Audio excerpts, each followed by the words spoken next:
என் வாழ்க்கை தத்தளித்துக் கொண்டிருக்கிறது. யார் என்னை கரை சேர்ப்பார் என்று அழுது கொண்டிருக்கும் ஆத்மாவே, இன்று கர்த்தர் உங்களுக்கு சொல்லுவது இதோ, தத்தளிப்பின் பாத்திரத்தை உன் கையிலிருந்து நீக்கி போடுகிறேன். ஏசாயா 51:22. 276 பேரோட பவுல் கப்பல்ல பிரயாணம் பண்ணிட்டு இருந்தார். நடுக்கடல்ல புயல், காற்று, மழை, கப்பற்சேதம், எல்லாரும் உயிர் பிழைப்போன்ற நம்பிக்கை இழந்து தத்தளிச்சிட்டு இருந்தாங்க.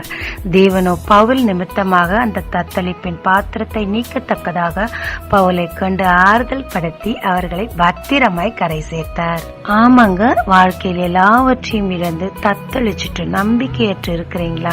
பவுலின் தேவன் என்று உங்களுக்கு சொல்லுகிறார், உன் தத்தளிப்பின் பாத்திரத்தை உன் கையிலிருந்து எடுத்து போடுவேன்னு. பவுலை போல தேவனிடத்தில் நம்பிக்கையோடு காத்திருங்க, சீக்கிரமாய் உங்களை தேவன் கரை சேர்ப்பார். ஜெபிக்கலாமாங்க. தேவனின் தத்தளிப்பை நீக்கி கரை சேர்க்க போற தயவுக்காக நன்றி. பவுலை போல் நம்பிக்கையோடு உமக்கு காத்திருக்க கிருபை தாரும். இயேசு மூலம் பிதாவே, ஆமென்.